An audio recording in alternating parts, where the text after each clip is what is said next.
여러분 안녕하십니까? 정관용입니다. 국민의당 앞날이 어떻게 될까요? 바른정당과의 통합을 이야기하고 있는 안철수 대표 측과 여기 반발해서 탈당 움직임까지 보이는 호남계 의원들. 내일 이 문제로 끝장 토론을 갖는다고 하는데 잠시 후에 국민의당 박지원 의원의 입장 들어보겠고요. 뉴스 사이다 시간엔 공수처 문제 어떻게 돼갈지 점검해 드리겠습니다. 자, 7시 5분 시작되는 2부 원숙한 보수 최민희 전 의원과 원숙한 진보 최민희 전 의원과 젊은 보수 장혜찬 시사평론가와 함께하는 이슈 토크. 오늘은 내년도 예산안의 핵심 쟁점들 놓고 토론해 보겠습니다. 잠깐 광고 듣고 출발하죠. 국민의당이 분당 위기를 맞고 있습니다. 안철수 대표는 바른정당과의 통합을 이야기하고 있고 호남계 의원들은 이에 반발하고 있죠. 바로 내일 끝장 토론을 가질 계획이라는데 정가의 예측은 아마 토론해봐야 안 될 거다라는 예측이 많아요. 자, 국민의당 박지원 의원의 입장 들어봅니다. 박 의원님 오래간만입니다. 안녕하세요, 박지원입니다. 네. 예측은 안 될 거다. 굉장히 불행한 말씀이네요. 아니 다들 지금 그렇게 얘기하지 않습니까? 끝장 토론. 저는 그렇게 생각합니다. 그죠? 그럼 끝장 토론 해봐야 갈라서는 겁니까? 그렇게까지는 하지 않습니다. 그럼요. 오늘 오찬을 안철수 대표의 초청으로 전 지도부 네 사람과 함께 했습니다만은 예. 거기에서도 통합, 연합, 연대가 왜 필요하느냐. 예. 이건 소통 없이 이렇게 진행하고 또 국민정책연구원에서는 당비를 사용해서 여론조사를 해가지고 자기들끼리 공유해서 언론에 흘려내고 예. 이런 것은 있을 수 없다. 이런 강한 불만들을 제시했습니다. 예. 그랬더니 안철수 대표께서는 한 발 물러서서 통합 이런 데까지는 하지 않았다. 그렇지 않다. 제가 얘기해도 통합 안 한다고 하고 또 그 다음 날에는 측근들이 라디오를 통해서나 여론조사를 빙자해서 얘기하고 대표도 어제도 했지 않는가. 예. 이렇게 했더니 내일 토론을 해봐야 되겠지만은 네. 오늘 대체적인 의견은 통합, 연합, 연대는 시기상조이고 예. 그러한 얘기를 지금 하는 것은 옳지 않다. 이런 것으로 정리를 했지만 예. 그러나 지금까지 안철수 대표가 안 한다고 하고 그렇게 계속됐기 때문에 예. 조금 지켜볼 필요가 있다. 저는 그렇게 봅니다. 방금 박지원 의원께서 오늘 점심을 같이 먹었는데 안철수 대표가 한 발 물러섰다라고 표현하셨잖아요. 예. 근데 점심 식사 이후에 장문의 문자 메시지를 또 안철수 대표가 보냈는데 거기에는 연대와 통합을 통해 국민의당은 3당에서 2당으로 나아갈 수 있다. 2당이 되면 집권당이 되는 것은 시간의 문제다. 이런 내용이 들어있거든요. 이 3당에서 2당 된다는 얘기는 통합 외에는 다른 방법이 없는 거 아니에요? 글쎄요. 그걸 얘기한 것은 어제인가 있었던 덕성여대 초청 연설 내용을 문자로 보냈다고 하는데 예. 거기에도 통합이라는 말이 없다라고 얘기를 했지만 예. 그게 그거 아니에요? 아니, 그러니까 2당 되려면 의석이 늘어야 되는 거 그거는 당연히 통합 아닙니까? 그렇죠. 예. 그렇게 해서 그러한 것을 얘기했는데 아마 그 실무자들이 우리 그 점심시간에 이미 이 단체 문자는 예약해가지고 하니까 예. 나간 것 아닌가. 그리고 저도 지금 2시 반부터 5시까지 원외지원장 협의회가 있습니다. 예. 김기옥 회장 주선으로 약 40여 원외지역위원장들과 간담회를 가졌는데요. 예. 거기에서도 그 문자 보낸 것에 대해서 제 설명을 듣고 네. 굉장히 화를 내더라고요. 어허. 한 발 물러선 것 같다가 또 한다고 그러고 계속 네. 그런 거다 이거죠? 그러니까 네. 총체적으로 자, 박 의원님 이렇게 구체하게 그 과정도 따질 거 없이 안철수 대표는 통합하고 싶어 하는 거 아닙니까? 솔직히. 안 한다고 하고 하는 걸 보면은 저는 예. 그 기조가 있다고 봅니다. 그러니까 바른정당과 합치면 자유한국당 내에 일부 합리적 보수들이 올 것이다라고 보고 있는 것 같고 그러면 이 당이 된다고 보는 거 맞죠? 그건 판단 착오인 것 같아요. 그렇게 안 될까요? 자유한국당의 더 많은 의원들이 예. 지금 11석입니다만은 제가 볼 때는 한국당으로 가고 바른정당에서 예. 바른정당에서 한국당으로 가고 한국당에서 통합됐다고 해서 이쪽으로 올 사람은 한 사람도 없을 겁니다. 없다. 네. 그러니까 예. 제가 그 얘기 한 거예요. 동네 슈퍼 둘 합쳤다고 해서 롯데마트가 되냐 이마트가 되냐. 예. 결국 통합해봐야 제2당 못 되는 거예요. 근데 안철수 대표는 그게 가능하다고 보고 있잖아요. 그래서 그런 것에서 우리하고 차이가 있는데 예. 그걸 오늘 잘 설명을 하니까 납득하는 것으로 얘기했지만 예. 과거에도 그렇게 하면은 통합은 안 하겠다 하고 또 계속해서 반복적으로 해왔기 때문에 예. 아직은 뭐라고 딱히 얘기할 수는 없습니다. 계속해서 그렇게 안 하겠다고 하고 또 추진하고 이야기하고 하는 그 진짜 속내는 뭐라고 생각하세요? 통합에 강한 집념이 있다고 봐야겠죠. 그러니까 그렇게 통합을 하는 그 집념 갖는 이유는요? 뭐 여러 가지가 있겠지만은 그것이 중도 보수 대통합으로 이어지는 것이 국민의당이 집권의 길이다. 예. 이런 생각을 하고 있는 것 아닌가. 예. 그렇게 생각합니다. 예. 그럴 수 있는 생각 아닌가요? 그건 현실적으로 어려울 거예요. 아하. 지금 현재 우리가 40석인데 예. 바른정당하고 지금 11석하고 다 해봐야 50석입니다. 예. 그렇지 않습니까? 예. 그런다고 해서 우리가 제2당이 되는 것은 족탈불급이에요. 예. 아무런 의미가 없는 겁니다. 예. 물론 국회의석 한 석을 더 늘린다는 게 얼마나 중요한 일인 것만은 사실이지만은 예. 지금 현재의 정치 메커니즘, 이 3당 체제에서는 의미가 없다는 거죠. 네. 그런데 만약 그렇게 했다가는 50석이 되는 게 아니라 20, 30석으로 줄을 수도 있는 예. 그런 뺄셈 정치가 되니까 그걸 하지 말아달라 네. 하는 것을 저는 지금까지 설득을 하고 건의를 했던 거예요. 근데 정치권과 언론계에서는 이제 이런 분석을 합니다. 안철수 대표는 호랑이 잡으러 호랑이 굴 들어간다고 민주당에 들어왔었는데 결국 문재인 패권에 밀려서 이제 다시 나갔다. 그럼 다음번 자기가 대통령 되기 위해서는 중도 보수 통합에 해서 빅텐트론을 펴는 게 안철수 대표 입장에서는 합당한 전략적 판단 아니냐? 이런 주장에 대해서 어떻게 보세요? 지금 뭐 텐트 칠 때도 때가 있는 거지. 아하. 이 엄동설안에 텐트 치면 뭐합니까? 그리고 지금 내년 물론 지방선거도 중요하고 예. 약 3년 후에 총선도 중요하지만은 예. 대통령 선거는 4년 남아 있습니다. 예. 그리고 문재인 대통령이 집권 6개월인데 지금은 어떻게 됐든 지지도가 고공행진을 하고 있지 않습니까? 예. 그러니까 우리는 잘하는 것은 돕고 잘못하는 것은 그물 쳐놓고 기다리면은 예. 산들바람 불어도 봄날은 가는 거죠. 그리고 얼마든지 문재인 정부의 갈등이 지금 현재 쏟아지고 있지 않습니까? 예. 이러한 것들을 야당으로서 잘해야 되고 또 안철수 대표가 이룩한 새정치 다당제가 됐다고 하면은 총선 민의대로 3당제가 된 거 아니에요. 예. 그러면 거기서 리딩 파티 선도 정당으로서의 역할을 하면은 네. 자동적으로 되는 거지. 정체성도 다르고 가치관도 다른데 그걸 혼합해가지고 그런 리더십이 어디서 나오겠어요. 네. 그리고 또 우리는 많은 우리 국민의당 의원들은 그러한 정체성과 가치관을 싫어하거든요. 네. 그랬을 때 만약 분열이라도 된다고 하면은 마이너스 정치 아니냐. 예. 그러니까 그럴 때가 아니다. 알겠습니다. 그런 걸 지적한 겁니다. 근데 안철수 대표는 이제 줄곧 양당 구도로 회귀하려고 하는 정치권의 현 상황 이런 지적을 많이 하지 않습니까? 통합에서 2당 되겠다는 게 양당 구도 아니에요.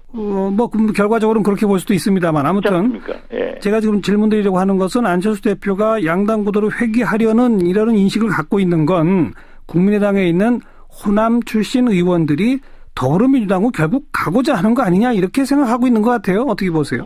저도 그런 지적을 했고요. 예. 그러니까 우리는 안철수 대표가 보수 대연합으로 제2의 YS 길을 가고 있다. 예. 이렇게 보고 있는 거고 예. 안철수 대표는 우리 호남 의원들이 민주당으로 다시 복당해서 하기 위해서 그런 걸 하고 있다라고 서로 불신하고 있거든요. 예. 그렇기 때문에 예. 우리가 민주당으로 갈 수 있는 명분이 없다. 예. 그래서 우리가 초심을 가지고 제3당의 길을 가면은 네. 우리가 얼마든지 성공할 수 있다 하는 것입니다. 예. 그래서 우리가 평화정책 평화개혁연대도 지금 현재 구상 단계에서 추진하고 있지만은 네. 분당한다.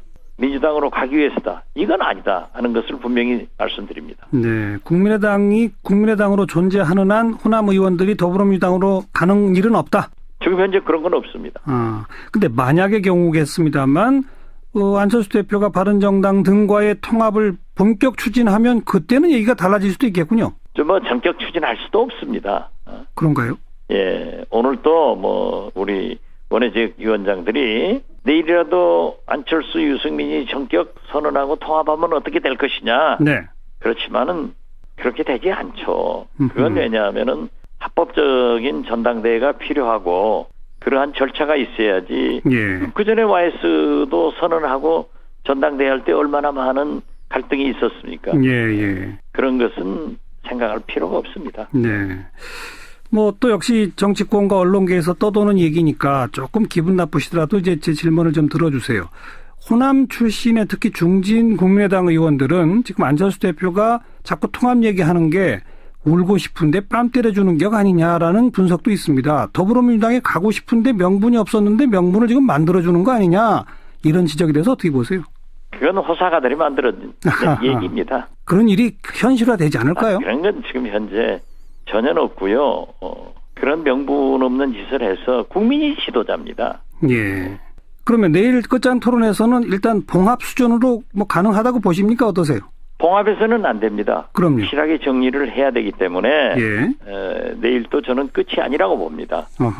그리고 아까 모두에도 얘기했지만 안철수 대표는 본래는 의원들 끝장 토론에서 결론 내겠다고 했다가 다시 원외지역 위원장 회의도 모레 소집하고 또 당원들에게도 물어보겠다 하는 것은 의도가 일시 착착착 진행되는 것 아니냐.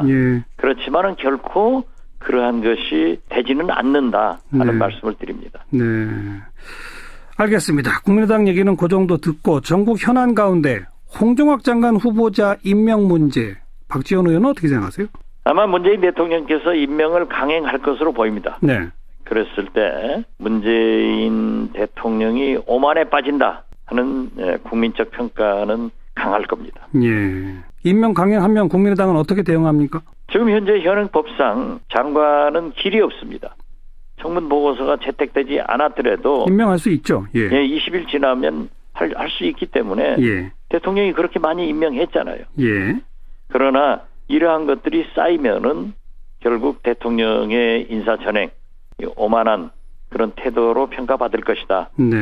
그래서 저는 문재인 대통령이 재고를 하셔야 된다 이렇게 생각합니다. 오늘 당정청 협의를 통해서 공수처 신설 본격 추진할 뜻을 여권은 밝혔는데 국민의당은 공수처에 일단은 원칙적으로 동의시죠? 당연히 그렇죠. 자유한국당은 계속 반대인데 어떻게 될까요?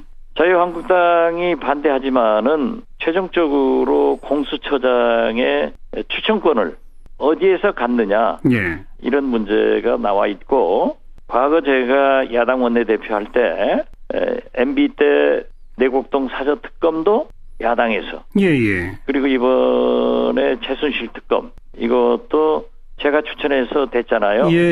그런 선례가 있기 때문에 지금까지 우리가 검찰개혁의 필요성을 또 국민들은 공수처의 필요성을 해왔기 때문에 그러한 문제를 잘 합의하면은 한국당에서도 반대할 수 없을 것이다. 저는 반드시 해야 된다. 또 이러한 것을 저는 법사위원이기 때문에 풀어낼 수 있도록 노력하겠다 말씀드립니다. 공수처장의 후보를 추천하는 권한을 야권 쪽에 주는 그런 절충안이 있을 수 있다, 이 말씀이군요. 그렇습니다. 지금도 그러한 얘기를 많이 해가고 있습니다. 계속 저희도 함께 지켜보고요.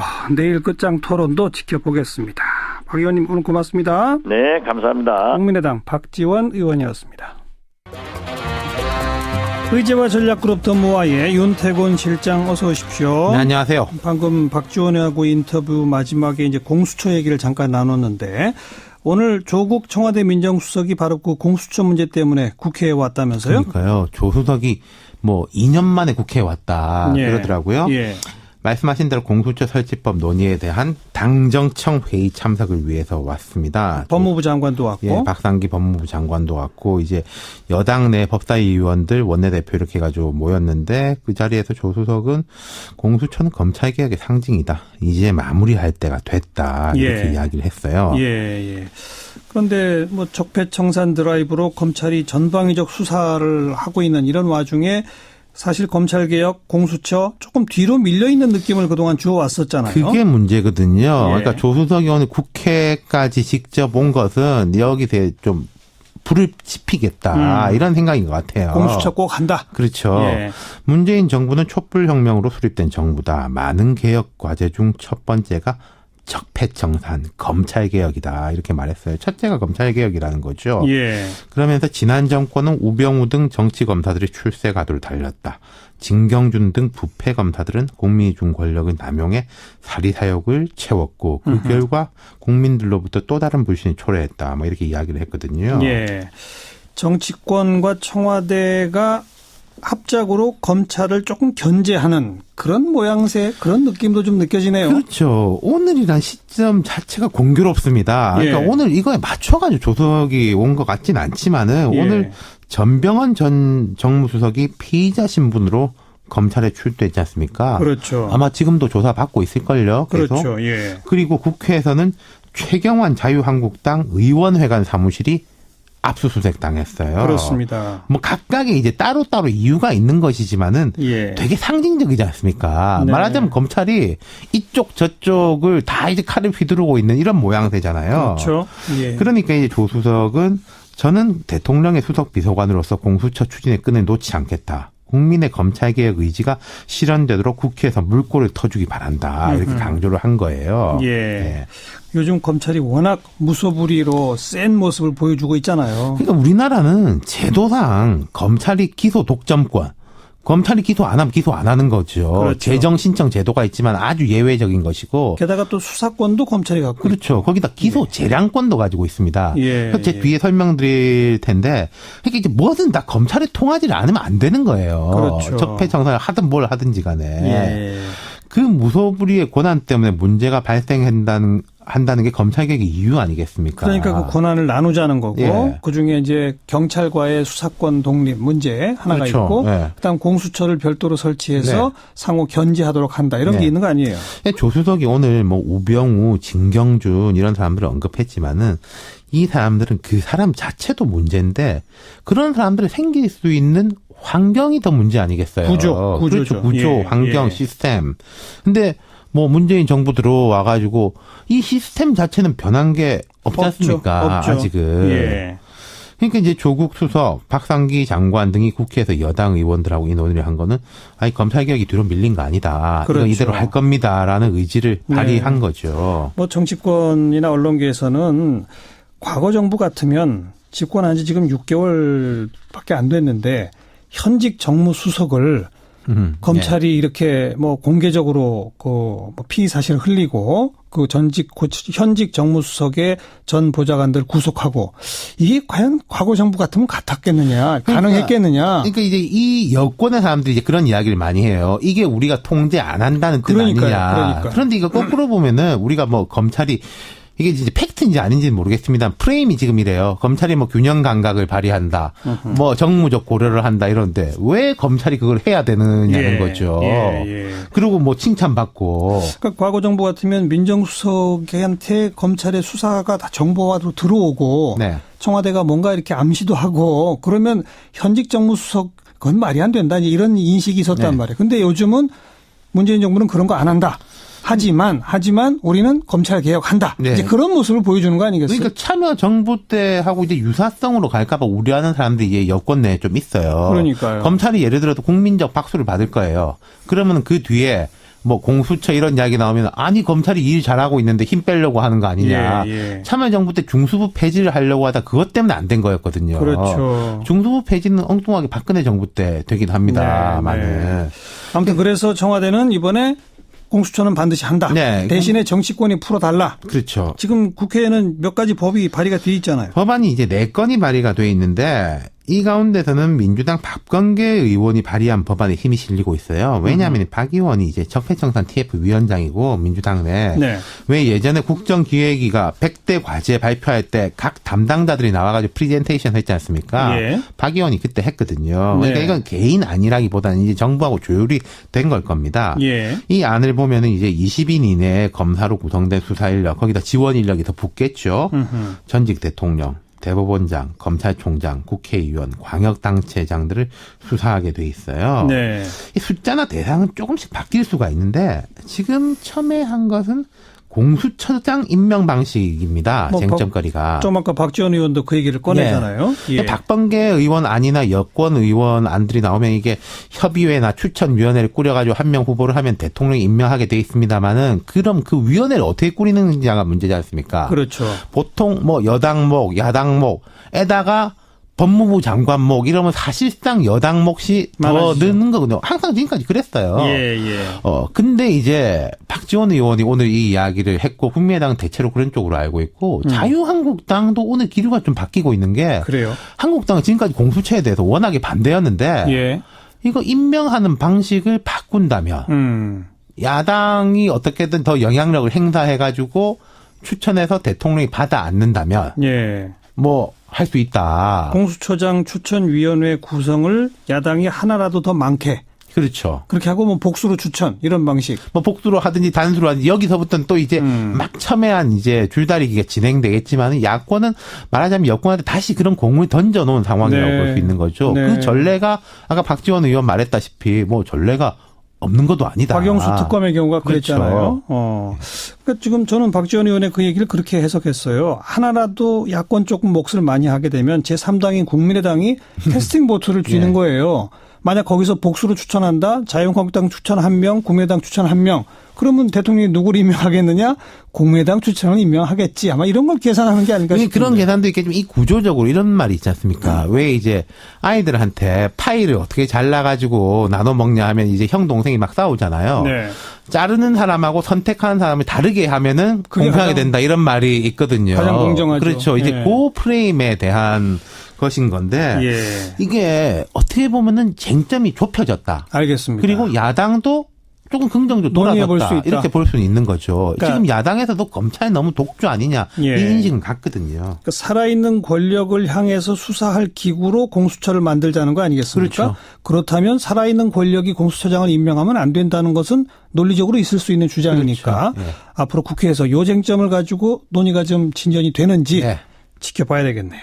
수고하셨습니다. 감사합니다. 윤태곤 실장이었어요. 시사잡기 1부 마치겠습니다. 잠깐 뉴스 들으시고요. 7시 5분 2부에 다시 옵니다.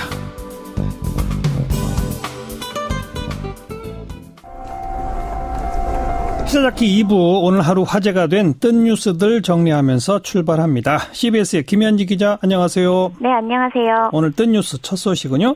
예, 오늘 혹시 눈 내리는 거 보셨어요? 아 봤죠. 예, 저는 이동하느라고 눈을 맞기도 했는데요. 이 설렘 반, 두려움 반인 첫눈을 첫 소식으로 준비했습니다. 네. 예, 사실 오늘 내린 눈은 서울의 공식 첫눈은 아닙니다.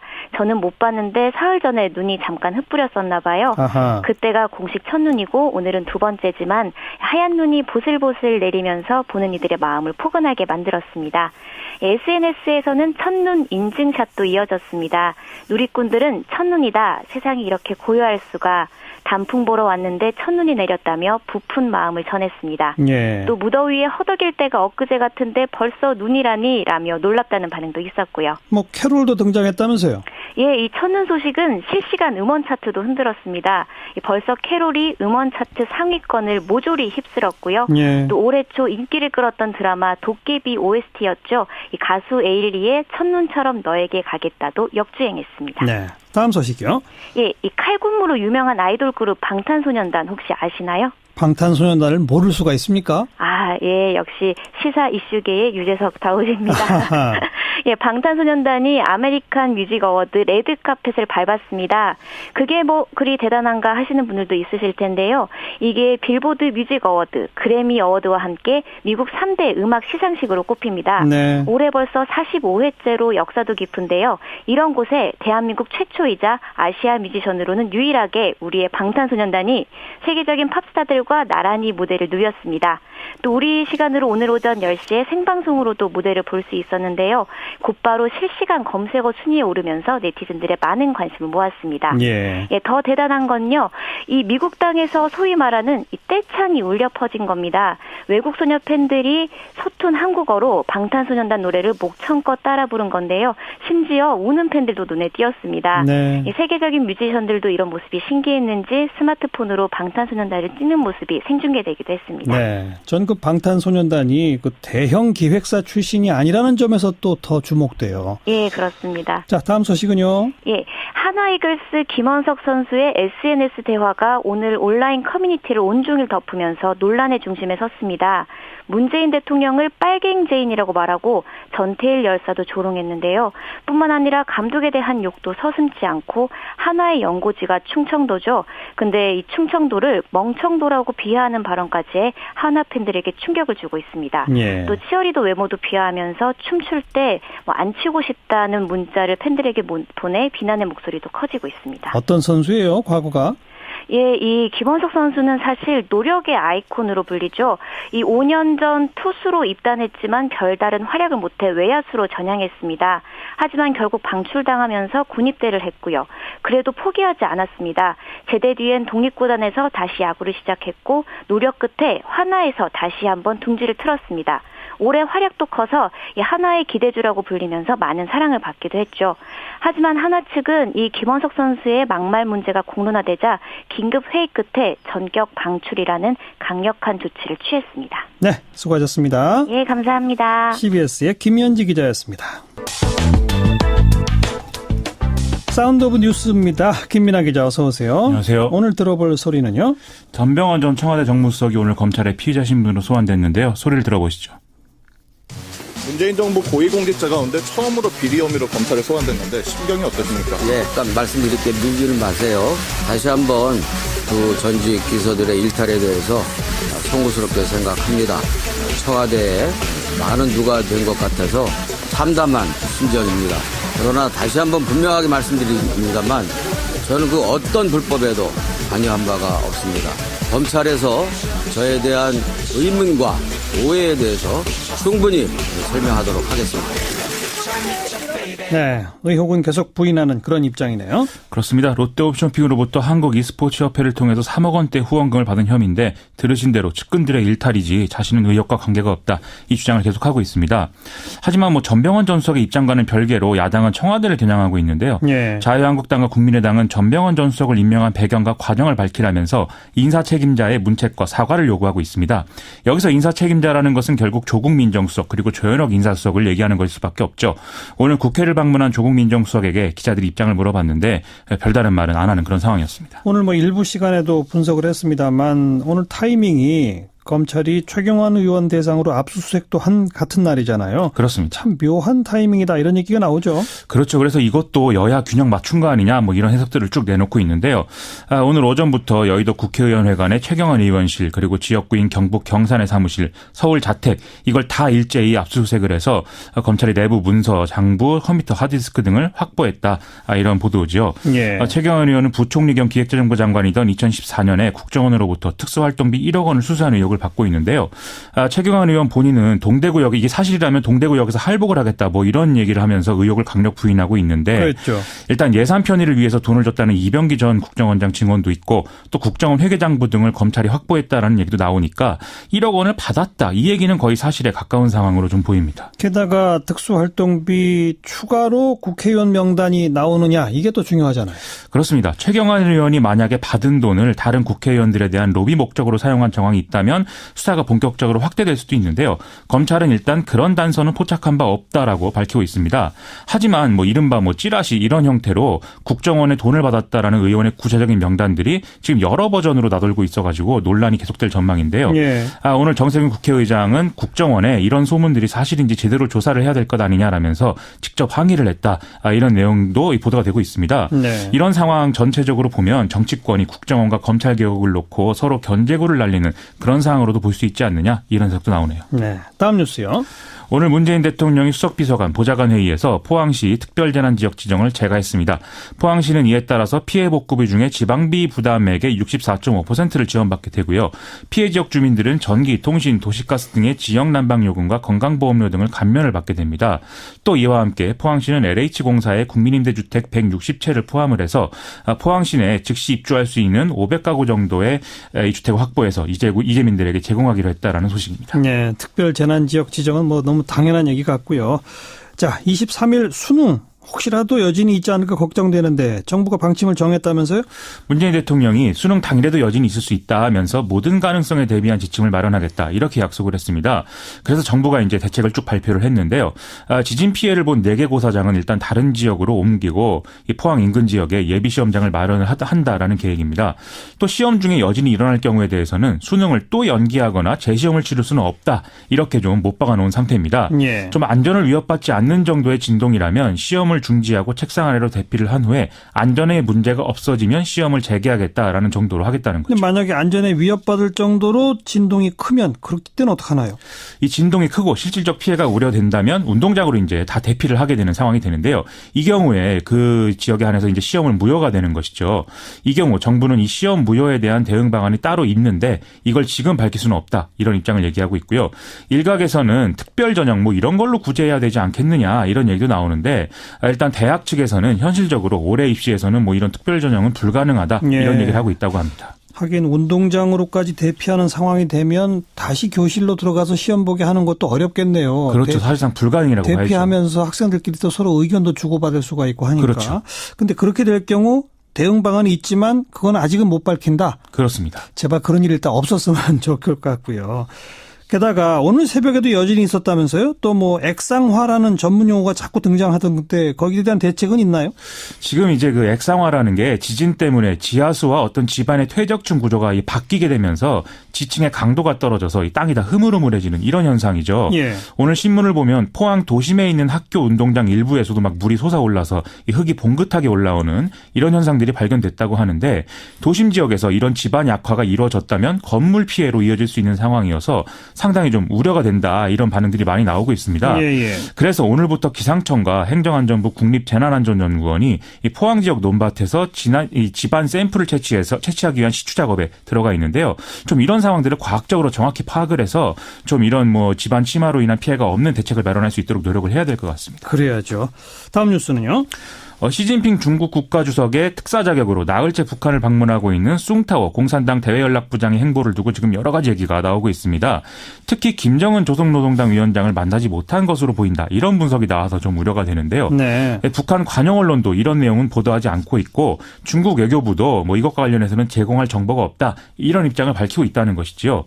일단 과거 이 조선노동당 비서급에 해당하는 이 최룡의 리수용 부위원장을 이 숭타오 부장이 만난 정도로 일정이 마무리될 가능성이 높아지고 있는데 그간 단절에 가까웠던 이 북중 양측의 공식 대화 채널은 열렸다라고 평가할 수 있겠지만 뭐 쌍중단이라든가 쌍계병행 이런 것으로 요약되는 중국의 북핵 해법에 대해서는 북한이 설득이 되지 않은 거 아니냐 이런 주장을 할 수가 있어서 문제라는 겁니다. 예. 그래서 일부에서는 이 숭타오 부장이 방북 일정을 하루 늘려서라도 이 김정은을 만나려는 그런 이제 방법을 모색하지 않겠느냐 이런 분석도 하고 있는 상황입니다. 중국이 가서 별 성과가 없었다면 다시 공은 미국한테 넘어가는 건가요? 지금 그런 상황의 가능성이 큽니다. 이번에 또 뭐 숭타오 부장이 김정을 못 만나거나 만나도 성과가 없다면은 중국은 뭐 다시 특사를 보낼 수도 없고 당분간은 뭐 적극적인 개입이 좀 어려워지지 않겠습니까? 예. 그러면 다시 미국이 어떻게 하느냐 이 문제로 이제 초점이 옮겨가는데 지금으로서는 북한을 테러 지원국으로 재지정하는 이런 시나리오가 거론이 되고 있거든요. 또 렉스 틸러슨 미 국무장관도 현지 시각으로 지난 17일에 아프리카 국가들에게 북한과의 어떤 경제 단절 이런 것들을 요구했는데 그렇다면 앞으로 제재와 압박 국면으로 상황을 이제 갖고 가겠다 이런 가능성을 예상하게 한다는 것이죠. 예. 이렇게 되면 미국과 중국이 모두 대화 카드를 쓸 수 없는 상황이 되는데 그럴 경우라면 우리 정부가 좀 주도적으로 역할을 할 필요도 있지 않나 이런 생각도 좀 드는데요. 일단 강경화 외교부 장관이 내일 취임 이후 처음으로 베이징에 가는데 22일 예정돼 있는 한중 외교장관 회담에서 이런 북핵 문제와 관련한 성과 이걸 낼 수 있었으면 하는 바람을 가져봅니다. 네. 또 북한 내부에 뭐 추가적인 숙청 얘기가 나오네요. 국정원이 오늘 국회 정보위에서 이 최룡해 주도로 조선노동당 조직지도부가 검열을 실시해서 황병서 인민군 총정치국장과 김원홍 제1부국장을 처벌했다. 이런 첩보가 있다라고 밝혔습니다. 실제 황병서의 경우에는 9월 21일 김정은 현지 지도에 동행한 것을 끝으로 해서 모습을 감춘 상태라고 하는데요. 이것을 뭐 공포 정치의 수위를 올리는 것으로 판단할 수도 있겠는데 일종의 정책 전환용이다. 이렇게 볼 수도 있기 때문에 좀 관련해서 지켜봐야 될 필요성이 있는 것 같습니다. 네. 다음 뉴스는요? 오늘도 자유한국당 류여해 최고위원의 언행이 인터넷에서는 화제인데요. 연일 화제네요. 그렇습니다. 류여해 최고위원은 여야 의원 125명이 정봉주 전 의원의 복권을 촉구하는 탄원서를 대통령에게 제출한 것과 관련해서 차라리 돈을 모아서 복권을 듬뿍 사주고 당첨금을 포항재건에 쓰겠다고 해라. 이렇게 페이스북에 썼다고 합니다. 류여해 최고위원은 뭐 포항 지진을 두고도 문재인 정부에 대한 하늘의 엄중한 경고라는 말이 나온다. 이렇게 얘기를 해서 지탄을 받고 있죠. 그리고 125명이 복권 촉구하는 그 논리는 뭡니까?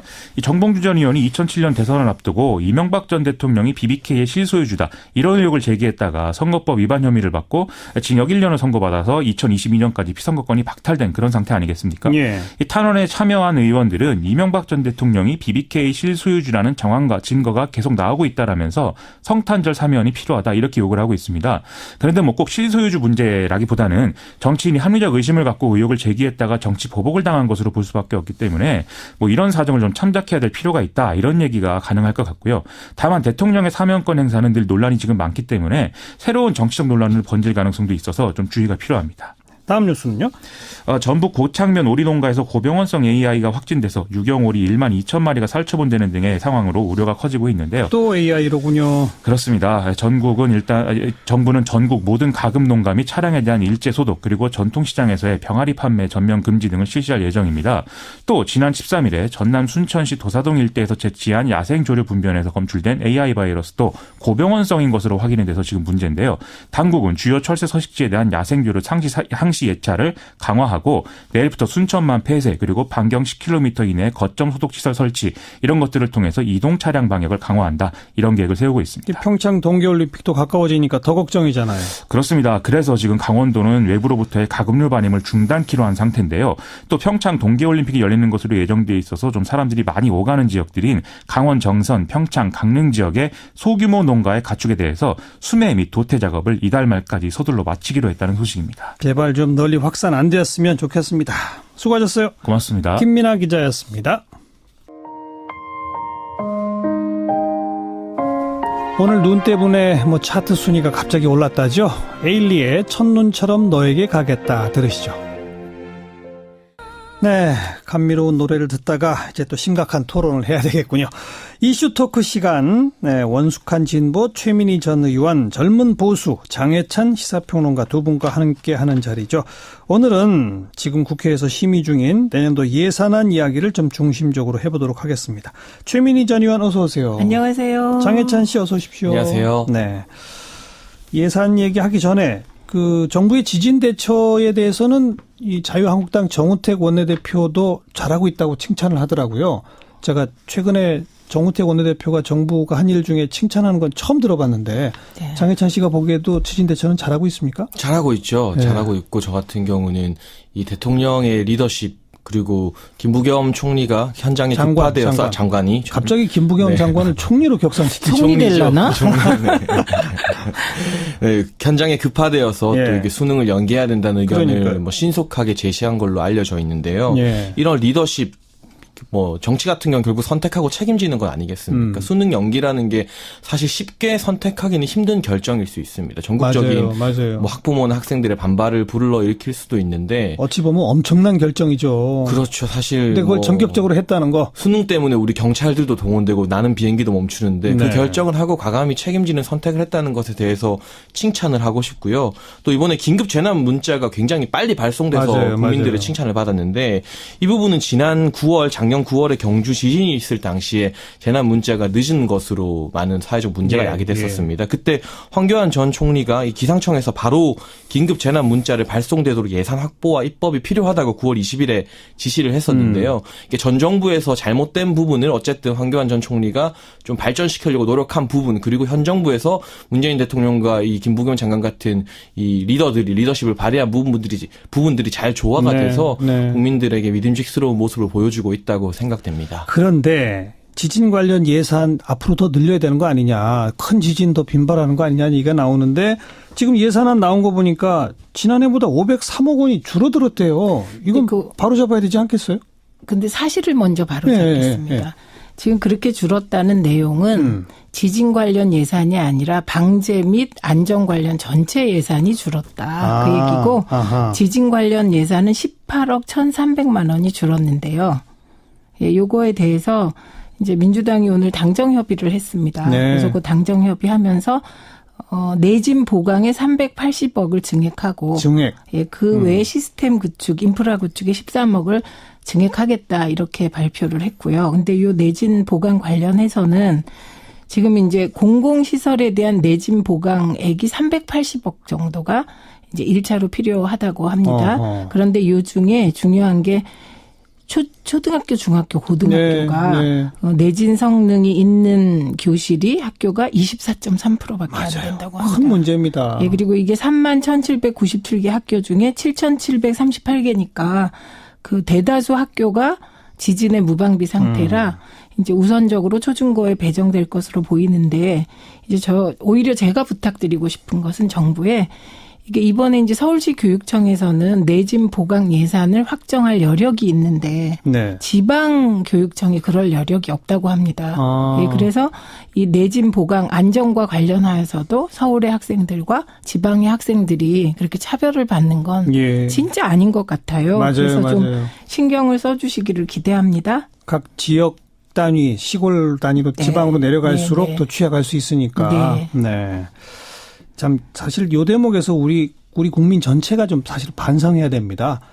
아이들이 공부하는 그 학교 공간을 잘 지어야 된다라는 생각을 우리가 안 한 거예요. 안 하니까 이렇게 내진 설계에서 학교가 가장 취약한 것으로 드러나는, 이건 정말 다 우리 어른들이 부끄러워해야 되는 거 아닙니까? 전 최민희 의원님 참 좋은 말씀을 주셨다고 생각되는데, 특히 수도권과 지방의 격차가 이 내진 설계와 이런 예산에 있어서도 심각하지 않겠습니까? 그래서 이 지방과 수도권의 격차를 줄이는 예산이 저 같은 경우에는 사회 간접자본 예산, SOC 예산이라고 보고 있습니다.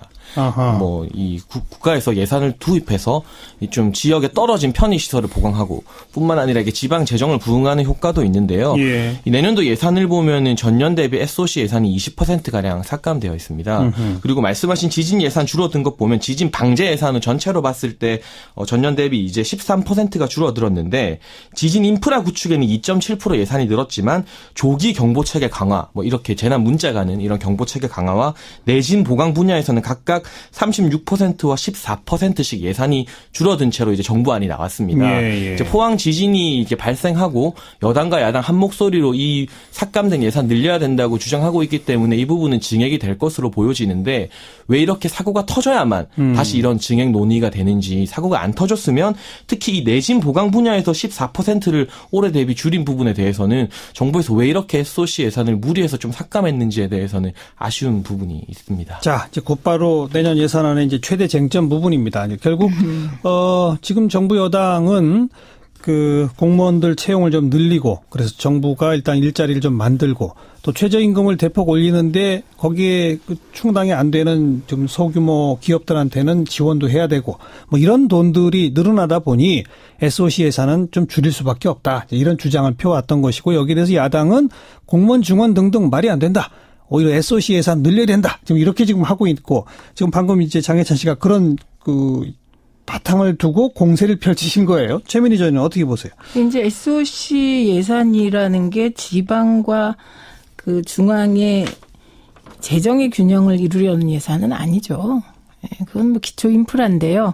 거꾸로 지금 이제 생각해 보시면 해마다 예산안이 나오면 제일 비판받는 영역이 어디였냐? SOC였습니다. 그래서 이 SOC 예산이 무리하게, 심지어 그 여당, 그러니까 그게 어떤 정권이든 여당의 실세 의원들이 자기 지역에 무리하게 SOC 예산을 쪽지 예산으로 넣어서 늘 무리를 빚던 게 SOC 예산이거든요. 주로 이제 도로, 교량 뭐 이런 것들이었죠. 예, 그렇죠. 근데 그 도로 교량도 그게 이제 한 언론사에서 그때 파헤친 게, 그 시골에 이제 지방에 도로를 쫙 구석구석 놨는데 하루에 그 도로를 지나가는 차의 숫자가 10대도 안 되더라. 이런 예. 기사도 났었고. 예. 예, 그래서 이 SOC 예산에 대해서는 전면적 검토가 필요하다는 주장이 계속 제기됐었고요.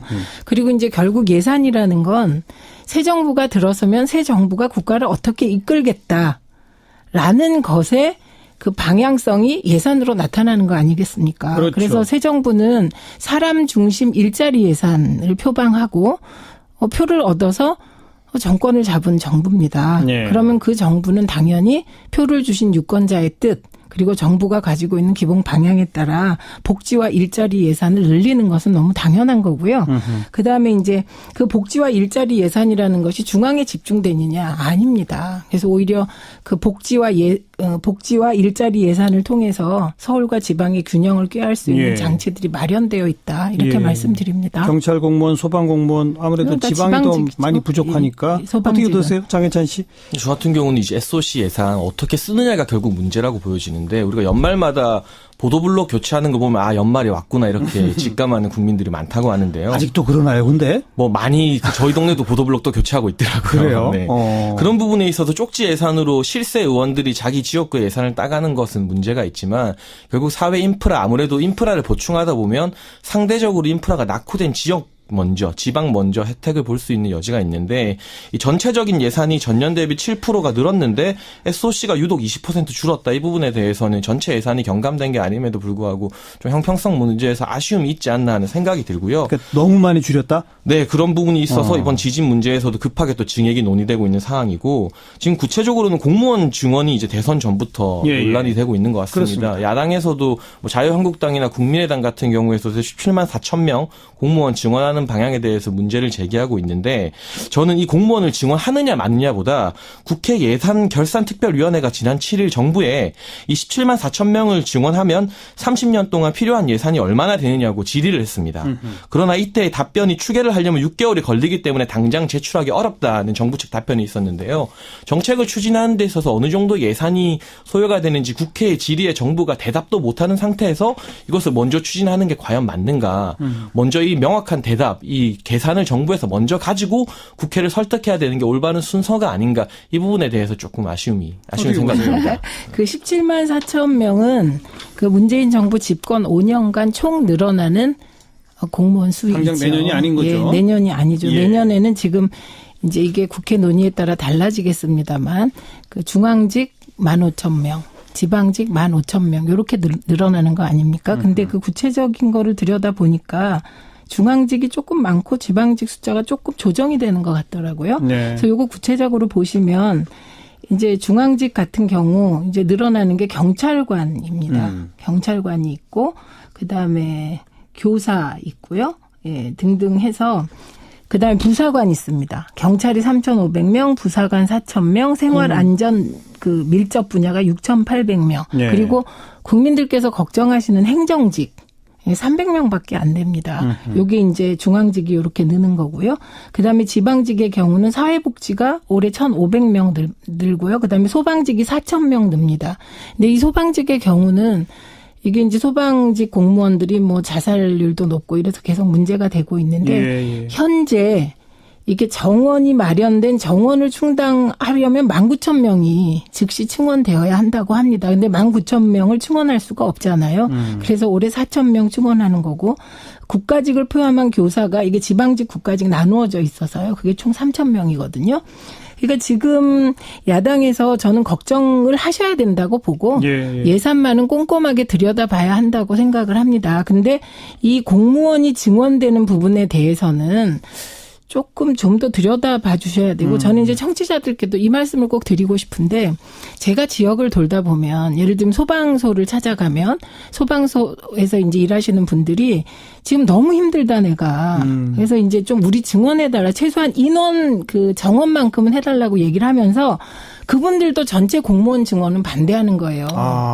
그리고 또 이제 장애인 시설을 운영하는 분들 가보면 장애인 시설이 더 필요하다. 그런데 시설을 늘려달라고 하시면서 또 공무원 증원은 반대하시는 거예요. 그래서 제가 이제 설명을 드릴 때도 지금 정부가 늘리려고 하는 게 바로 당신 소방직 공무원을 늘리라는 거다. 또 이게 장애인 시설을 늘리면 당연히 사회 서비스 일자리가 늘어야 되잖아요. 이런 거 늘리려는 거다. 그래서 이제 좀 더 들여다봐 주셨으면 좋겠습니다. 그러니까 국가 재정 걱정이 있을 수 있다. 그러나 네, 꼭 네. 필요한 분야니까 안 늘릴 수 없는 거 아니냐? 어떻게 보세요? 그렇죠. 말씀하신 것처럼 무조건 공무원을 절대 늘리면 안 된다 이런 거는 말이 안 되고요. 제가 앞서 지적했던 것도 이 국회의 질의에 정부가 예산에 대해서 답변을 못하는 어떤 준비성 부족에 대해서 제가 지적을 했지 무조건 늘리는 게 문제다는 건 아닌데 국민들에게도 이 공무원이 늘어났을 때 부담이 어느 정도고 이 세금 부담을 무릅쓰고라도 증원해야 되는가 좀 솔직하게 여야가 그리고 정부와 국회가 까놓고 알려드릴 필요가 있다고 보여지는데요. 네. 2016년 공무원 연금 평균액이 1년에 2,900만 원입니다. 한 사람의 공무원을 뽑게 되면 구급을 기준으로 했을 때 퇴직을 하고 나서 평균 월 250만 원의 연금을 수령하게 됩니다. 그리고 국회 예산정책처가 내년부터 5년간 이제 매년 3만 4천여 명씩 총 임기 내 17만 4천 명 공무원을 증원할 경우 30년 동안 327조의 예산이 소요된다는 추산을 내놨습니다. 327조. 네, 모두 구급을 뽑았을 때 기준으로 국회 예산정책처가 내놓았는데요. 정부에서는 이 예산안이 이제 부풀려졌다고 말했는데 어느 정도 부풀려졌고 얼마나 줄일 수 있는지에 대해서는 정확하게 대답을 안 하고 있습니다. 이런 좀 구체적인 수치를 가지고 우리가 국민들에게 이 정도 예산이 들고 이 정도 세금이 듭니다. 그럼에도 불구하고 증원을 할까요 말까요 이렇게 좀 까놓고 말해야지 어떤 수치나 숫자에 대해서 제대로 답변할 준비가 안 된 상태에서 일단 밀어붙이는 태도 어떤 준비성 부족에 대해서 저는 좀 아쉬운 부분이 준비성 부족에 대해서 한 말씀 거죠. 하시면. 아니 근데 그거는 이제 일을 하다 보면 이제 정부에 들어가서 예산을 짜다 보면 그 예산이 우리가 이제 예를 들면 10억이 든다고 예측을 해도 그게 15억이 들 때가 있고 불용 예산이 생겨서 뭐 8억 9억이 들 때가 있습니다. 그렇죠. 그러니까 이제 정부가 6개월 정도 17만 4천 명에 대한 구체적인 예산 증가액을 짜려면 6개월이 필요하다. 이 말은 또 진실입니다. 사실이고. 그래서 지금 당장 6개월 정도의 용역 기간이 필요한 걸 왜 준비 안 하고 진행했냐. 이 말은 말로는 성립이 가능하지만 현실적으로 국가 예산은 예를 들면 짜서 진행을 해야 되고 국회에서 통과되는 날짜가 12월 2일이어야 되고 이게 정해져 있는 거거든요. 회계연도가.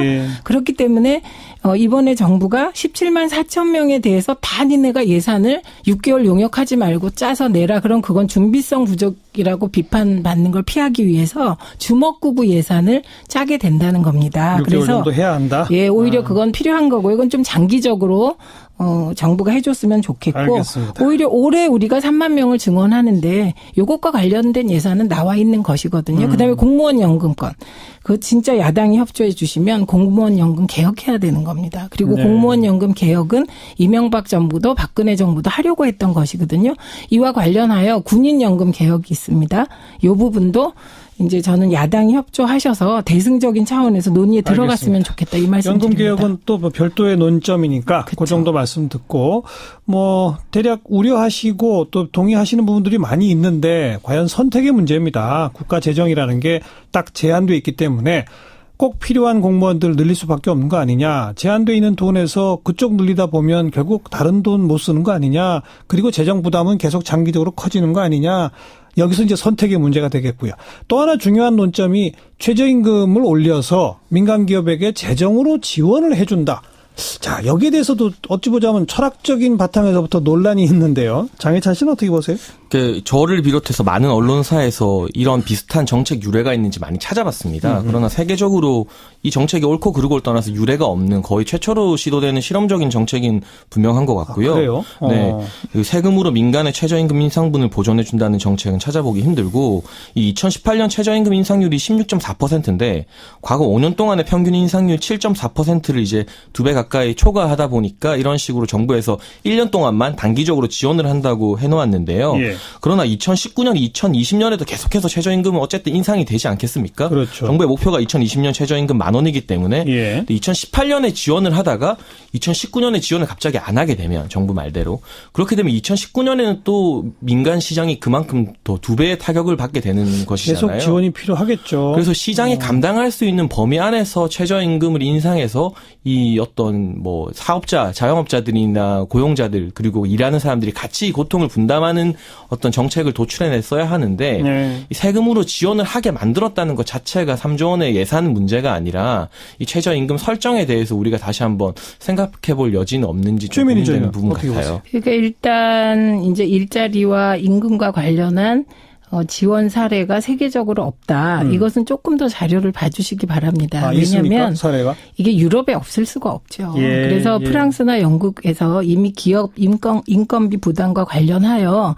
직접적인 세금 지원도 있었고 간접적으로 세액을 공제해주는 지원이 있었습니다. 그래서 이것은 이게 문재인 정부가 하늘 아래 처음 생긴 정부가 아니기 때문에 그런 거 다 전례가 있는지 없는지는 여기서 더 논의하지 마세요. 확인할 수가 없어요. 필요가 없고요. 예. 그리고요. 그다음에 일자리나 뭐 이런 것과 관련하여 이제 기업을 지원하는 거 있잖아요. 직접적으로 정부가. 그건 이제 중소기업 관련하여 이미 이명박 정부와 박근혜 정부에서 월 20만 원에서 60만 원씩 지원한 예가 있습니다. 그러니까 기업 지원 예가 있다. 예.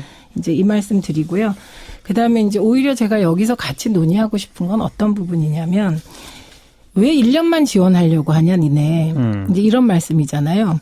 근데 그렇다면 그럼 1년 동안 지금 이제 정부가 바뀌었어요. 그리고 최저임금이 7,530원으로 좀 대폭 인상이 됐단 말입니다. 7.4% 정도 인상이 됐는데 그러면 이 인상분에 대해서 지금 현재 자영업자가 어려우니까 예. 그 30명 미만의 그 사업주에 대해서 지원하는 것 자체는 일단 긍정적으로 보시는 거죠. 예, 일단 1년 지원하는 건 할 수 있겠다 이렇게 생각하신다면 저희의 답변은 이겁니다.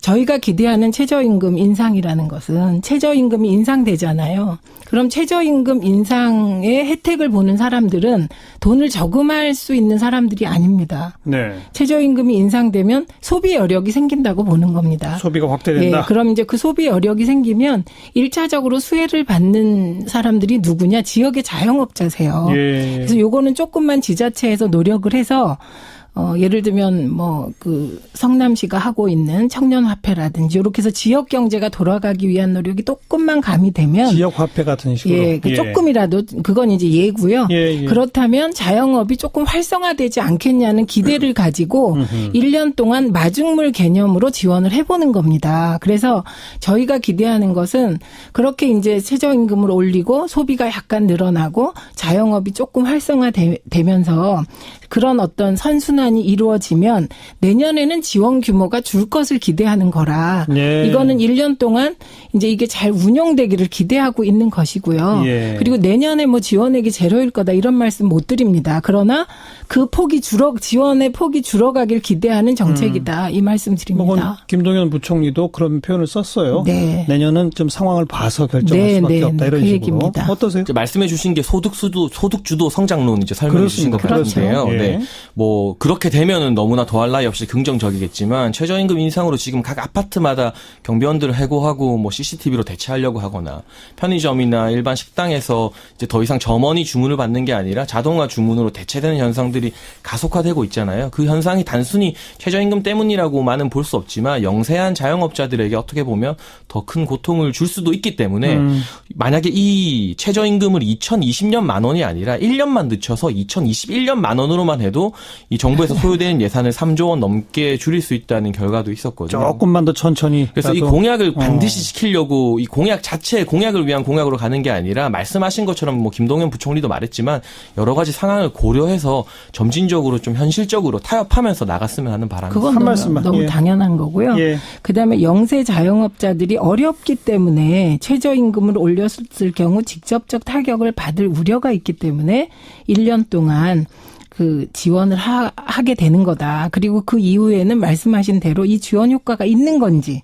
최저임금이 소득주도 성장에 아주 작은 효과라도 있는 건지는 그건 이제 시행해 보고 그때 가서 알겠습니다. 판단해야 될 것 같습니다. 자, 내년도 예산안에 관해서 공무원 증원 문제, 최저임금 문제, 그리고 SOC 예산 문제 이렇게 세 가지 쟁점 서로 다른 입장을 좀 들어봤고요.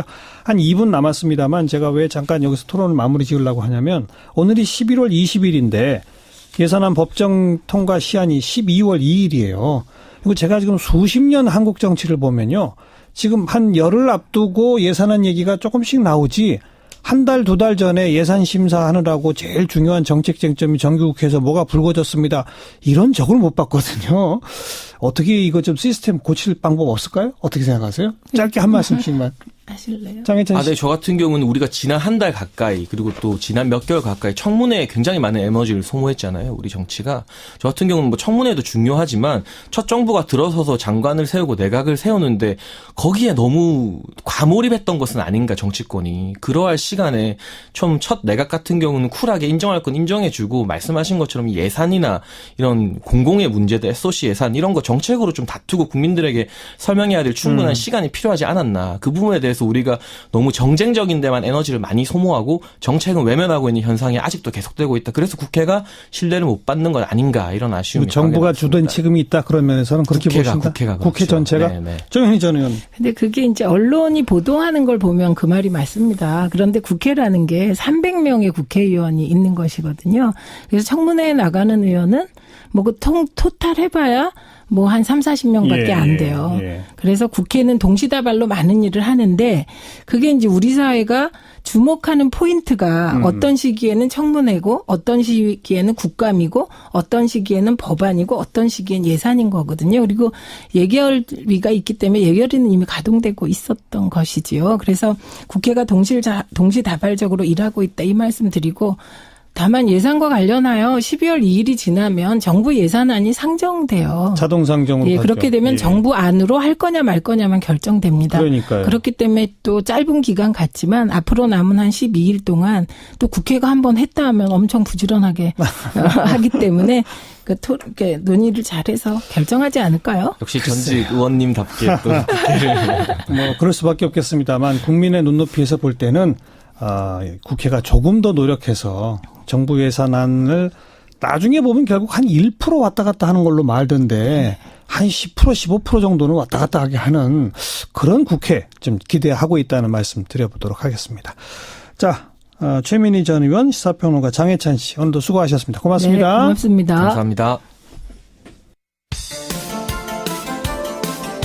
시사자키 오늘 순서 마무리 짓겠습니다. 계속해서 11월 한 달 보내드리는 특집이죠. 400초 음향 다큐 우리들 계속 애청해 주시고요.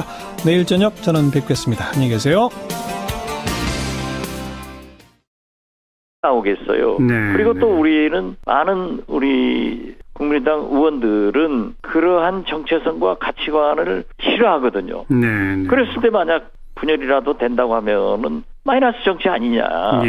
그러니까 그럴 때가 아니다. 알겠습니다. 그런 걸 지적한 겁니다. 근데 안철수 대표는 이제 줄곧 양당 구도로 회귀하려고 하는 정치권의 현 상황 이런 지적을 많이 하지 않습니까? 통합에서 2당 되겠다는 게 양당 구도 아니에요. 뭐 결과적으로는 그렇게 볼 수도 있습니다만 아무튼 예. 제가 지금 질문 드리려고 하는 것은 안철수 대표가 양당 구도로 회귀하려는 이런 인식을 갖고 있는 건 국민의당에 있는 호남 출신 의원들이 더불어민주당은 결국 가고자 하는 거 아니냐 이렇게 생각하고 있는 것 같아요. 어떻게 보세요? 뭐 저도 그런 지적을 했고요. 그러니까 우리는 안철수 대표가 보수 대연합으로 제2의 YS 길을 가고 있다. 이렇게 보고 있는 거고 안철수 대표는 우리 호남 의원들이 민주당으로 다시 복당해서 하기 위해서 그런 걸 하고 있다라고 서로 불신하고 있거든요. 그렇기 때문에 우리가 민주당으로 갈 수 있는 명분이 없다. 그래서 우리가 초심을 가지고 제3당의 길을 가면은 우리가 얼마든지 성공할 수 있다 하는 것입니다. 그래서 우리가 평화개혁연대도 지금 현재 구상 단계에서 추진하고 있지만은 분당한다. 민주당으로 가기 위해서다. 이건 아니다 하는 것을 분명히 말씀드립니다. 국민의당이 국민의당으로 존재하는 한 호남 의원들이 더불어민주당으로 가는 일은 없다. 지금 현재 그런 건 없습니다. 근데 만약의 경우겠습니다만 안철수 대표가 바른정당 등과의 통합을 본격 추진하면 그때는 얘기가 달라질 수도 있겠군요. 뭐 전격 추진할 수도 없습니다. 그런가요? 예, 오늘 또 우리 원외지역 위원장들이 내일이라도 안철수 유승민이 전격 선언하고 통합하면 어떻게 될 것이냐. 그렇지만은 그렇게 되지 않죠. 그건 왜냐하면은 합법적인 전당대회가 필요하고 그러한 절차가 있어야지. 그 전에 YS도 선언하고 전당대회 할 때 얼마나 많은 갈등이 있었습니까? 그런 것은 생각할 필요가 없습니다. 뭐 또 역시 정치권과 언론계에서 떠도는 얘기니까 조금 기분 나쁘시더라도 이제 제 질문을 좀 들어주세요. 호남 출신의 특히 중진 국민의당 의원들은 지금 안철수 대표가 자꾸 통합 얘기하는 게 울고 싶은데 뺨 때려주는 격 아니냐라는 분석도 있습니다. 더불어민주당에 가고 싶은데 명분이 없었는데 명분을 지금 만들어주는 거 아니냐, 이런 지적에 대해서 어떻게 보세요? 그건 호사가들이 만들어낸 얘기입니다. 그런 일이 현실화되지 않을까요? 그런 건 지금 현재 전혀 없고요. 그런 명분 없는 짓을 해서 국민이 지도자입니다. 예. 그러면 내일 끝장 토론에서는 일단 봉합 수준으로 뭐 가능하다고 보십니까? 어떠세요? 봉합에서는 안 됩니다. 그럼요. 확실하게 정리를 해야 되기 때문에 예. 내일 또 저는 끝이 아니라고 봅니다. 어허. 그리고 아까 모두에도 얘기했지만 안철수 대표는 본래는 의원들 끝장 토론에서 결론 내겠다고 했다가 다시 원외 지역 위원장 회의도 모레 소집하고 어허. 또 당원들에게도 물어보겠다 예. 하는 것은 의도가 이시 착착착 진행되는 것 아니냐. 예. 그렇지만은 결코 그러한 것이 되지는 않는다 하는 네. 말씀을 드립니다. 네. 알겠습니다. 국민의당 얘기는 그 정도 듣고 전국 현안 가운데 홍종학 장관 후보자 임명 문제, 박지원 의원은 어떻게 생각하세요? 아마 문재인 대통령께서 임명을 강행할 것으로 보입니다. 네. 그랬을 때 문재인 대통령이 오만에 빠진다 하는 국민적 평가는 강할 겁니다. 예. 임명 강행하면 국민의당은 어떻게 대응합니까? 지금 현재 현행법상 장관은 길이 없습니다. 청문 보고서가 채택되지 않았더라도 임명할 수 있죠. 화를 내더라고요. 어허. 한 발 물러선 것 같다가 또 한다 그러고 계속 그런 거다 이거죠. 그러니까 네. 총체적으로 자, 박 의원님, 뭐 이렇게 뭐 구체하게 그 과정을 따질 거 없이 안철수 대표는 통합하고 싶어하는 거 아닙니까, 솔직히? 안 한다고 하고 하는 걸 보면은 저는 예. 그 기조가 있다고 봅니다. 그러니까 바른정당과 합치면 자유한국당 내에 일부 합리적 보수들이 올 것이다라고 보고 있는 것 같고, 그러면 이 당이 된다고 보는 거 맞죠? 그건 판단 착오인 것 같아요. 아, 그렇게 안 될까요? 자유한국당의 더 많은 의원들이 예. 지금 11석입니다만은 제가 볼 때는 한국당으로 가고 바른정당에서 예. 예. 바른정당에서 한국당으로 가고 한국당에서 통합됐다고 해서 이쪽으로 올 사람은 한 사람도 없을 겁니다. 없다. 네. 그러니까 예. 제가 그 얘기 한 거예요. 동네 슈퍼 둘 합쳤다고 해서 롯데마트가 되냐 이마트가 되냐. 예. 결국 통합해봐야 제2당 못 되는 거예요. 근데 안철수 대표는 왜 가능하다고 보고 있잖아요. 그래서 그런 것에서 우리하고 차이가 있는데 예. 그걸 오늘 잘 설명을 하니까 납득하는 것으로 얘기했지만 예. 과거에도 그렇게 하면은 통합은 안 하겠다 하고 또 계속해서 반복적으로 해왔기 때문에 예. 아직은 뭐라고 딱히 얘기할 수는 없습니다. 계속해서 그렇게 안 하겠다고 하고 또 추진하고 이야기하고 하는 그 진짜 속내는 뭐라고 생각하세요? 통합에 강한 집념이 있다고 봐야겠죠. 그러니까 그렇게 통합하는 그 집념 갖는 이유는요? 뭐 여러 가지가 있겠지만은 그것이 중도 보수 대통합으로 이어지는 것이 국민의당이 집권의 길이다. 예. 이런 생각을 하고 있는 것 아닌가. 예. 그렇게 생각합니다. 예. 그럴 수 있는 생각 아닌가요? 그건 현실적으로 어려울 거예요. 아하. 지금 현재 우리가 40석인데 예. 바른정당하고 지금 11석하고 다 해봐야 50석입니다. 예. 그렇지 않습니까? 예. 그런다고 해서 우리가 제2당이 되는 것은 족탈불급이에요. 예. 아무런 의미가 없는 겁니다. 예. 물론 국회의석 한 석을 더 늘린다는 게 얼마나 중요한 일인 것만은 사실이지만은 예. 지금 현재의 정치 메커니즘, 이 3당 체제에서는 의미가 없다는 거죠. 네. 그런데 만약 그렇게 했다가는 50석이 되는 게 아니라 20, 30석으로 줄을 수도 있는 예. 그런 뺄셈 정치가 되니까 그걸 하지 말아달라 네. 하는 것을 저는 지금까지 설득을 하고 건의를 했던 거예요. 근데 정치권과 언론계에서는 이제 이런 분석을 합니다. 안철수 대표는 호랑이 잡으러 호랑이 굴 들어간다고 민주당에 들어왔었는데 결국 문재인 패권에 밀려서 이제 다시 나갔다. 그럼 다음번 자기가 대통령 되기 위해서는 중도 보수 통합에 해서 빅텐트론을 펴는 게 안철수 대표 입장에서는 합당한 전략적 판단 아니냐, 이런 주장에 대해서 어떻게 보세요? 지금 뭐 텐트 칠 때도 때가 있는 거지. 아하. 이 엄동설안에 텐트 치면 뭐합니까? 그리고 지금 내년 물론 지방선거도 중요하고 예.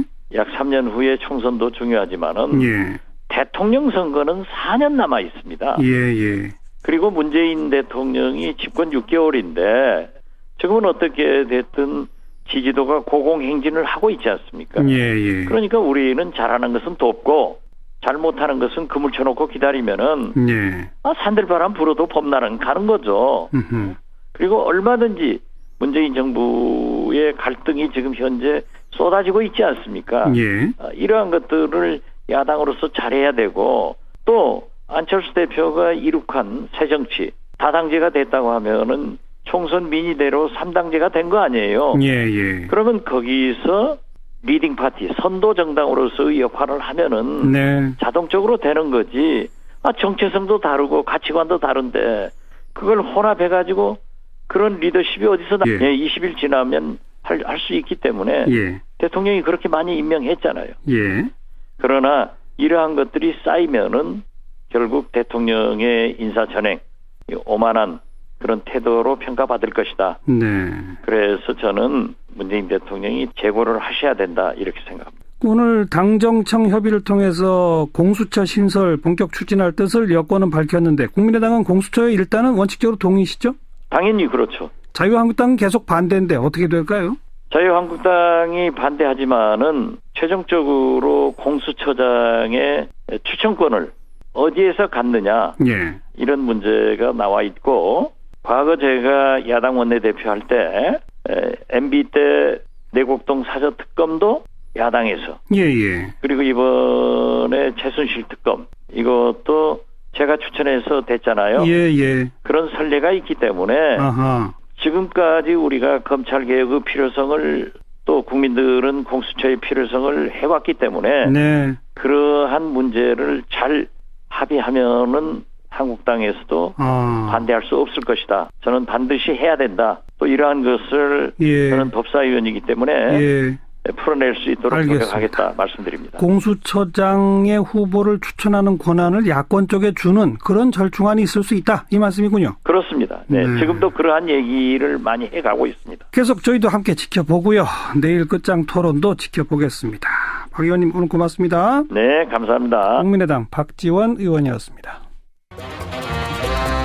의제와 전략그룹 더모아의 윤태곤 실장 어서 오십시오. 네, 안녕하세요. 방금 박지원하고 인터뷰 마지막에 이제 공수처 얘기를 잠깐 나눴는데 오늘 조국 청와대 민정수석이 바로 그 공수처 문제 때문에 국회에 왔다면서요? 그러니까요. 조 수석이 2년 만에 국회에 왔다 그러더라고요. 예. 말씀하신 대로 공수처 설치법 논의에 대한 당정청 회의 참석을 위해서 왔습니다. 법무부 장관도 왔고. 예, 박상기 법무부 장관도 왔고 이제 여당 내 법사위 의원들 원내대표 이렇게 해가지고 모였는데 그 자리에서 조 수석은 공수처는 검찰개혁의 상징이다. 이제 마무리할 때가 됐다. 이렇게 이야기를 했어요. 예. 그런데 적폐청산 드라이브로 검찰이 전방위적 수사를 하고 있는 이런 와중에 사실 검찰개혁, 공수처 조금 뒤로 밀려있는 느낌을 그동안 주어왔었잖아요. 그게 문제거든요. 그러니까 조 수석이 오늘 국회까지 직접 온 것은 여기서 좀 불을 지피겠다 이런 생각인 것 같아요. 공수처 꼭 한다. 그렇죠. 문재인 정부는 촛불혁명으로 수립된 정부다. 많은 개혁 과제 중 첫 번째가 적폐청산, 검찰개혁이다. 이렇게 말했어요. 첫째가 검찰개혁이라는 거죠. 그러면서 지난 정권은 우병우 등 정치검사들이 출세 가도를 달렸다. 진경준 등 부패검사들은 국민이 준 권력을 남용해 사리사욕을 채웠고 그 결과 국민들로부터 또 다른 불신이 초래했다. 이렇게 이야기를 했거든요. 정치권과 청와대가 합작으로 검찰을 조금 견제하는 그런 모양새, 그런 느낌도 좀 느껴지네요. 그렇죠. 오늘이란 시점 자체가 공교롭습니다. 그러니까 오늘 이거에 맞춰가지고 조석이 온 것 같진 않지만은 오늘 전병헌 전 정무수석이 피의자 신분으로 검찰에 출두했지 않습니까? 그렇죠. 아마 지금도 조사받고 있을걸요. 그렇죠. 그리고 국회에서는 최경환 자유한국당 의원회관 사무실이 압수수색 당했어요. 그렇습니다. 각각의 이제 따로따로 이유가 있는 것이지만은 되게 상징적이지 않습니까? 말하자면 검찰이 이쪽 저쪽을 다 이제 칼을 휘두르고 있는 이런 모양새잖아요. 그렇죠. 그러니까 이제 조 수석은 저는 대통령의 수석 비서관으로서 공수처 추진의 끈을 놓지 않겠다. 국민의 검찰개혁 의지가 실현되도록 국회에서 물꼬를 터주기 바란다. 이렇게 강조를 한 거예요. 요즘 검찰이 워낙 무소불위로 센 모습을 보여주고 있잖아요. 여러분 안녕하십니까? 정관용입니다. 국민의당 앞날이 어떻게 될까요? 바른정당과의 통합을 이야기하고 있는 안철수 대표 측과 여기 반발해서 탈당 움직임까지 보이는 호남계 의원들. 내일 이 문제로 끝장 토론을 갖는다고 하는데 잠시 후에 국민의당 박지원 의원의 입장 들어보겠고요. 뉴스 사이다 시간엔 공수처 문제 어떻게 돼갈지 점검해 드리겠습니다. 자, 7시 5분 시작되는 2부 원숙한 보수 최민희 전 의원과 원숙한 진보 최민희 전 의원과 젊은 보수 장해찬 시사평론가와 함께하는 이슈 토크. 오늘은 내년도 예산안의 핵심 쟁점들 놓고 토론해 보겠습니다. 잠깐 광고 듣고 출발하죠. 국민의당이 분당 위기를 맞고 있습니다. 안철수 대표는 바른정당과의 통합을 이야기하고 있고 호남계 의원들은 이에 반발하고 있죠. 바로 내일 끝장 토론을 가질 계획이라는데 정가의 예측은 아마 토론해봐야 안 될 거다라는 예측이 많아요. 자, 국민의당 박지원 의원의 입장 들어봅니다. 박 의원님 오래간만입니다. 안녕하세요. 박지원입니다. 네. 예측은 안 될 거다. 굉장히 불행한 말씀이네요. 아니 다들 지금 그렇게 얘기하지 않습니까? 끝장 토론. 저도 그렇게 생각합니다. 그죠? 그럼 끝장 토론 해봐야 갈라서는 겁니까?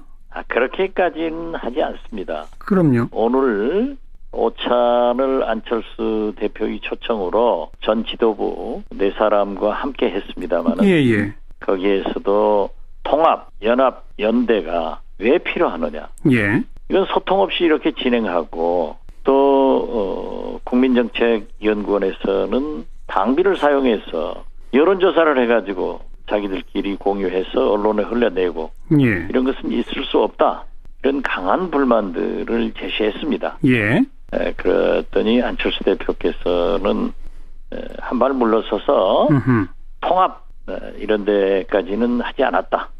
그렇지 않다. 제가 얘기해도 통합 안 한다고 하고 또 그 다음 날에는 측근들이 라디오를 통해서나 여론조사를 빙자해서 얘기하고 대표도 어제도 했지 않는가. 예. 이렇게 했더니 내일 토론을 해봐야 되겠지만은 네. 오늘 대체적인 의견은 통합, 연합, 연대는 시기상조이고 예. 그러한 얘기를 지금 하는 것은 옳지 않다. 이런 것으로 정리를 했지만 예. 그러나 지금까지 안철수 대표가 안 한다고 하고 그렇게 계속됐기 때문에 예. 조금 지켜볼 필요가 있다. 저는 그렇게 봅니다. 방금 박지원 의원께서 오늘 점심을 같이 먹었는데 안철수 대표가 한 발 물러섰다라고 표현하셨잖아요. 예. 근데 점심 식사 이후에 장문의 문자 메시지를 또 안철수 대표가 보냈는데 거기에는 연대와 통합을 통해 국민의당은 3당에서 2당으로 나아갈 수 있다. 2당이 되면 집권당이 되는 것은 시간의 문제다. 이런 내용이 들어있거든요. 이 3당에서 2당 된다는 얘기는 통합 외에는 다른 방법이 없는 거 아니에요? 글쎄요. 그걸 얘기한 것은 어제인가 있었던 덕성여대 초청 연설 내용을 문자로 보냈다고 하는데 예. 거기에도 통합이라는 말이 없다라고 얘기를 했지만 예. 그게 그거 아니에요? 아니, 그러니까 2당 되려면 의석이 늘어야 되는 거 그거는 당연히 통합 아닙니까? 그렇죠. 예. 그렇게 해서 그러한 것을 얘기했는데 아마 그 실무자들이 우리 그 점심시간에 이미 이 단체 문자는 예약해가지고 하니까 예. 나간 것 아닌가. 그리고 저도 지금 2시 반부터 5시까지 원외지원장 협의회가 있습니다. 예. 김기옥 회장 주선으로 약 40여 원외지역위원장들과 간담회를 가졌는데요. 예. 거기에서도 그 문자 보낸 것에 대해서 제 설명을 듣고 네. 굉장히 그러니까 우리나라는 제도상 검찰이 기소 독점권, 검찰이 기소 안 하면 기소 안 하는 거죠. 그렇죠. 재정 신청 제도가 있지만 아주 예외적인 것이고. 게다가 또 수사권도 검찰이 갖고 그렇죠. 있고. 거기다 기소 재량권도 가지고 있습니다. 예. 제 뒤에 설명드릴 텐데, 그러니까 이제 뭐든 다 검찰에 통하지를 않으면 안 되는 거예요. 그렇죠. 적폐청산을 하든 뭘 하든지 간에. 예. 그 무소불위의 권한 때문에 문제가 발생한다는 게 검찰개혁의 이유 아니겠습니까? 그러니까 그 권한을 나누자는 거고 예. 그중에 이제 경찰과의 수사권 독립 문제 하나가 그렇죠. 있고 예. 그다음 공수처를 별도로 설치해서 네. 상호 견제하도록 한다 이런 네. 게 있는 거 아니에요? 조수석이 오늘 뭐 우병우, 진경준 이런 사람들을 언급했지만은 이 사람들은 그 사람 자체도 문제인데 그런 사람들이 생길 수 있는 환경이 더 문제 아니겠어요? 구조죠. 그렇죠. 구조, 예, 환경, 예. 시스템. 근데 뭐 문재인 정부 들어와가지고 이 시스템 자체는 변한 게 없지 않습니까? 없죠. 아직은. 예. 그러니까 이제 조국 수석, 박상기 장관 등이 국회에서 여당 의원들하고 이 논의를 한 거는 아니 검찰 개혁이 뒤로 밀린 거 아니다. 그렇죠. 이거 이대로 할 겁니다라는 의지를 발휘한 거죠. 뭐 정치권이나 언론계에서는 과거 정부 같으면 집권한 지 지금 6개월밖에 안 됐는데 현직 정무수석을 검찰이 이렇게 뭐 공개적으로 그 피의 사실을 흘리고 그 현직 정무수석의 전 보좌관들 구속하고 이게 과연 과거 정부 같으면 같았겠느냐, 가능했겠느냐. 그러니까 이제 이 여권의 사람들이 이제 그런 이야기를 많이 해요. 이게 우리가 통제 안 한다는 뜻 아니냐. 그러니까요. 그런데 이거 거꾸로 보면은 우리가 뭐 검찰이 이게 이제 팩트인지 아닌지는 모르겠습니다. 프레임이 지금 이래요. 검찰이 뭐 균형 감각을 발휘한다. 뭐 정무적 고려를 한다 이런데 왜 검찰이 그걸 해야 되느냐는 거죠. 그리고 뭐 칭찬받고. 그러니까 과거 정부 같으면 민정수석한테 검찰의 수사가 다 정보화로 들어오고 네. 청와대가 뭔가 이렇게 암시도 하고 그러면 현직 정무수석 그건 말이 안 된다. 이런 인식이 있었단 말이에요. 근데 요즘은 문재인 정부는 그런 거 안 한다. 하지만 우리는 검찰 개혁한다. 네. 이제 그런 모습을 보여주는 거 아니겠어요? 그러니까 참여 정부 때하고 이제 유사성으로 갈까봐 우려하는 사람들이 이제 여권 내에 좀 있어요. 그러니까요. 검찰이 예를 들어서 국민적 박수를 받을 거예요. 그러면 그 뒤에 뭐 공수처 이런 이야기 나오면 아니 검찰이 일 잘하고 있는데 힘 빼려고 하는 거 아니냐. 참여정부 때 중수부 폐지를 하려고 하다 그것 때문에 안 된 거였거든요. 그렇죠. 중수부 폐지는 엉뚱하게 박근혜 정부 때 되긴 합니다만은. 아무튼 그래서 청와대는 이번에 공수처는 반드시 한다. 네. 대신에 정치권이 풀어달라. 그렇죠. 지금 국회에는 몇 가지 법이 발의가 돼 있잖아요. 법안이 이제 4건이 발의가 돼 있는데 이 가운데서는 민주당 박범계 의원이 발의한 법안에 힘이 실리고 있어요. 왜냐하면 박 의원이 이제 적폐청산 TF 위원장이고 민주당 내. 왜 예전에 국정기획위가 100대 과제 발표할 때 각 담당자들이 나와가지고 프리젠테이션 했지 않습니까? 박 의원이 그때 했거든요. 그러니까 이건 개인 아니라기보다는 이제 정부하고 조율이 된 걸 겁니다. 이 안을 보면은 이제 20인 이내에 검사로 구성된 수사 인력, 거기다 지원 인력이 더 붙겠죠. 전직 대통령, 대법원장, 검찰총장, 국회의원, 광역단체장들을 수사하게 돼 있어요. 이 숫자나 대상은 조금씩 바뀔 수가 있는데 지금 첨예한 것은 공수처장 임명 방식입니다. 쟁점거리가. 좀 아까 박지원 의원도 그 얘기를 꺼내잖아요. 박범계 의원 안이나 여권 의원 안들이 나오면 이게 협의회나 추천위원회를 꾸려가지고 한 명 후보를 하면 대통령이 임명하게 돼 있습니다만은 그럼 그 위원회를 어떻게 꾸리느냐가 문제지 않습니까? 그렇죠. 보통 뭐 여당목, 야당목에다가 법무부 장관목 이러면 사실상 여당 몫이 더 느는 거거든요. 항상 지금까지 그랬어요. 근데 이제 박지원 의원이 오늘 이 이야기를 했고 국민의당은 대체로 그런 쪽으로 알고 있고 자유한국당도 오늘 기류가 좀 바뀌고 있는 게 그래요. 한국당은 지금까지 공수처에 대해서 워낙에 반대였는데 이거 임명하는 방식을 바꾼다면